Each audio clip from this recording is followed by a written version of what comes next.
नमस्कार मित्रांनो, आज आपण बघणार आहे UDID ट्रॅक कशी करायची। त्याचा आपण जर नवीन UDID कार्ड काढले असेल आणि आपल्याला त्याला ट्रॅक करायची असेल, काय स्थिती आहे त्या UDID कार्डची, आपल्याला कधी मिळणार, तर आपण ते आज बघूया। आणि ट्रॅक आयडीची पण लिंक डिस्क्रिप्शनमध्ये देणारच आहे।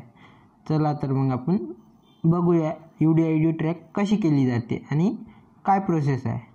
सर्वात प्रथम आपण UDID साइट खोललेली आहे, ओपन केलेली आहे आणि ट्रॅक युअर ॲप्लिकेशनवर क्लिक केल्यानंतर थोडा वेट घेऊन आणि इथे आपल्याला येणार आहे सर्व इन्व्हायरमेंट UDID मोबाईल नंबरद्वारे निघते, आधार कार्ड नंबरद्वारे निघते।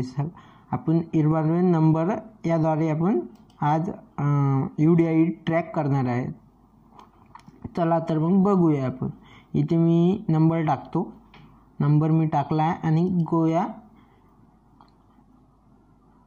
याच्यावर क्लिक केलं।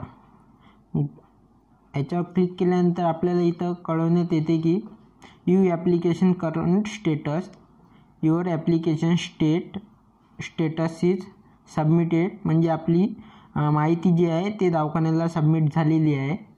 You many connect your district medical authorities for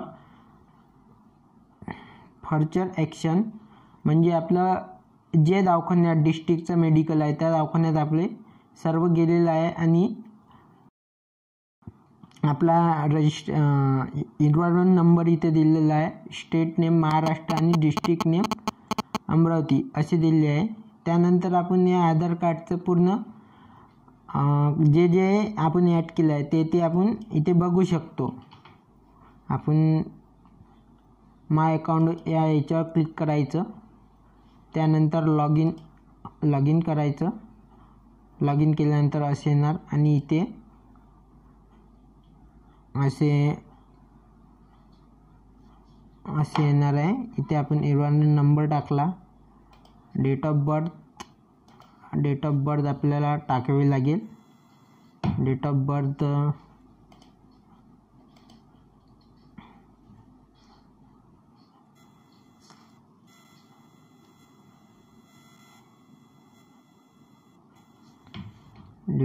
आपण टाकून घेऊया।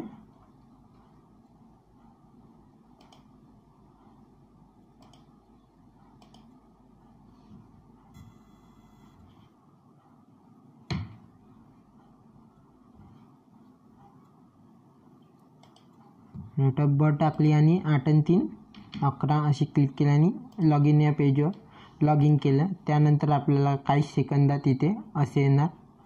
इथे आपल्याला पूर्ण माहिती मिळू शकते, आपला नंबर, आपलं ॲप्लिकेशन स्टेटस, नाव, जेंडर, जन्मतारीख, डिसेबिलिटी कोणची आहे, ॲड्रेस, UDID नंबर आणि कार्ड एक्सपायरी नंबर आपल्याला आलेला नाही आहे। जेव्हा येणार तेव्हा आपल्याला हे सर्व कळवण्यातच येणार किंवा मॅसेज येणार मोबाईलवर। या प्रकारे UDID ट्रॅक करायची आहे। असेच तुम्हाला भरभरून व्हिडिओ बघायचे असेल तर आमच्या चॅनल नक्की तुम्ही सबस्क्राईब करा। धन्यवाद।